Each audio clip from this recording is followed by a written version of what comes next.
Hello. Hello, hello. Wish we had a sunshade in the back to block the light a little bit. Oh well. No, it is what it is. Maybe a cloud will come. We're currently in a car because we're in a minivan. Well, we are in a minivan. We're in the Vandalorian.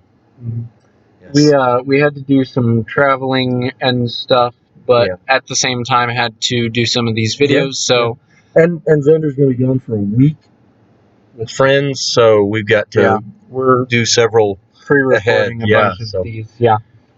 And we're waiting for a friend to get here right now so we can meet them and get back home. And he'll probably be in one of these videos somewhere. Yeah, hopefully we'll have one with him. We'll see what he thinks about that. Enjoy the party. Yay. So today we're going back to prayers in Deuteronomy. Yeah. And we actually talked about all of them except for, well, there is one more prayer that we're really not going to talk about because, well, basically it's just, Deuteronomy is basically a retelling of the law. So, in fact, that's what Deuteronomy means. So, the one in Deuteronomy 9, verses 26 through 29, is the same prayer as from Exodus 32, 11 through 14, which we've already talked about. So, we're just going to mention that it's there. And Deuteronomy 9:20 mentions prayer in that context right before the prayer. It's really short, like a one verse. And it just prayed for the people, sort of thing. And then it tells what he prayed in verses 26 through 29, which we've already covered. So we're not going to cover that. So the mentions of prayer don't really get interesting until Deuteronomy 21, verses 6 through 9, which read, "All the elders of the city nearest the dead body are to wash their hands over the heifer whose neck was broken in the valley, and they are to make this declaration: Our hands didn't shed this blood." Okay, well, wait. Okay, so we are kind of jumping into that. This is the prayer. So they did shed the blood of the heifer. When they say we didn't shed this blood, they're not talking about the heifer because they did. What is that? Heifer is a sacrifice to God for the sin of a murder that was committed, and they don't know who the murderer is. Yes. And so they have to pray, they have to offer the sacrifice even though they don't know who the murderer is, so that God won't blame them. It's amazing. God was really concerned about justice, and especially when it came to the taking of a human life. All the way back to the time of Noah, he said, if a man sheds man's blood, then by man his blood shall be shed. If an animal sheds man's blood, then that animal's to be killed. Yeah. And so even all the way back to the time of Noah when they came off the ark, that was a key thing, is if you take the life of a human being intentionally, not obviously not just like an accident happens, but if you kill somebody, if you murder somebody, you lose your right to live. Yeah. I know there's kind of a pushback against that today in our society, but I'm sorry. God said, if you murder somebody else, then you don't have the right to live anymore. You are to be put to death. Yeah. It went all the way back to the time of Noah, and it continued on, and Romans 13 talks about it, and it's just a standard operating procedure for government to punish the murder. And in this case, though, there's been a murder. And they don't know who's done it. They don't know. Yeah. So, but God still demands blood to be shed for the murder.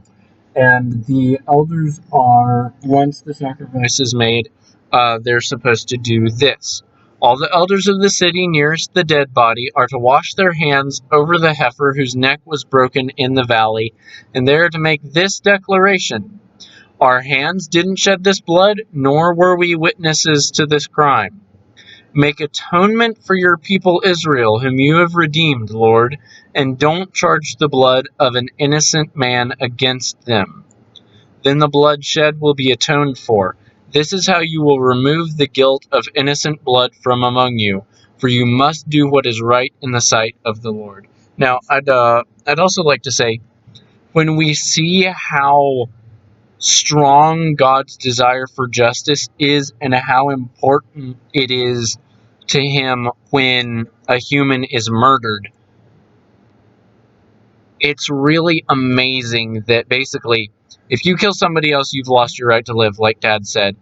But then when humans on a whole, our sin Yeah. was what caused Murdered his own son. Yes, was what murdered Jesus. And instead of losing our right to live because of that, God is like, okay, you can become my children now. Yeah.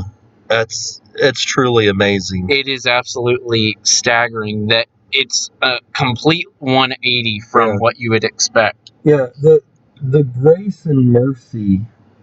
And again, God is able to do that because he is God. Yes. But he doesn't really leave us that option. He No. doesn't really tell us, oh, you can decide which murderers live and which, if somebody's a murderer. I mean, they did have court, system set up to prove whether somebody was the murderer or not, and if they were innocent or whatever. But yeah, it was pretty amazing to think about the way that God lays this out, and even had a plan for them when somebody was killed that they didn't know who the murderer was.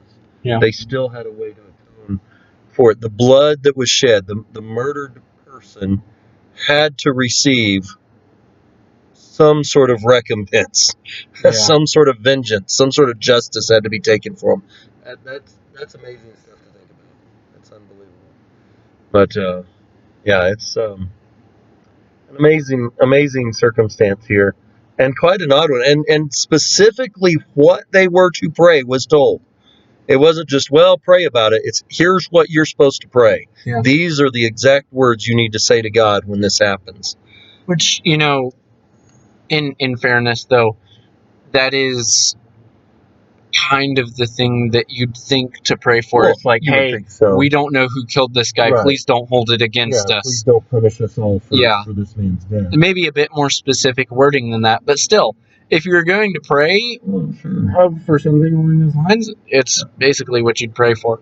The next mention of prayer that we see in Deuteronomy, which is also the last one. Well, there's actually several. Oh yeah, there are several. So I don't know if we'll be.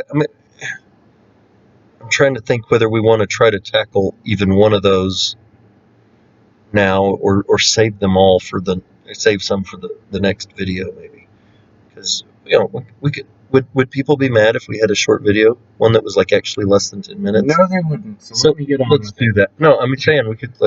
Let's. Yeah, they would not be mad, so we can just do that in another video. This one? Yeah, the one in Deuteronomy 26. Is that what you're looking? Yes. Yeah. Well, there's like 3 in there, so we can. Oh right, because it's like three different things in that one section. Okay. So instead of trying to do all 3, so we can just. Never let it be said that we communicate only off camera. I know. In fact, we don't. Do we communicate? No. It's basically just like, okay, what are we doing? This? Who all right, knows? I'll hit the button. That's basically it. Here, let me hit the button. Wait, what are we doing? That's more accurate. Yeah. Okay. So. All right. But no, it is amazing though. The human life is precious. Yes. And God thinks so. And for human life to be taken and for there to be no punishment given for that is a disturbing thing in God's eyes. And I think about this with, I think about the injustices. How many unsolved murders are there in our country? Oh yeah. And I mean, and then you've got things like abortion where little babies are murdered and nobody is punished for it at all.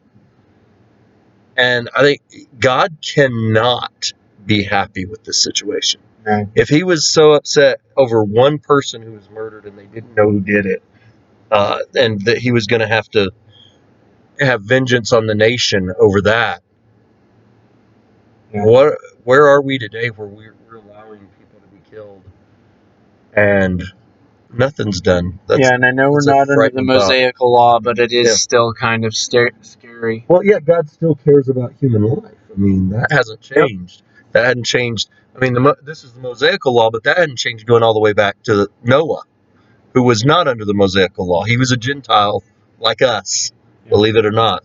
People don't think about Noah being a Gentile, but he was. He was not a Jew. He was not under the law of Moses. He lived before that in the patriarchal age. So, well, scary stuff when we think about it.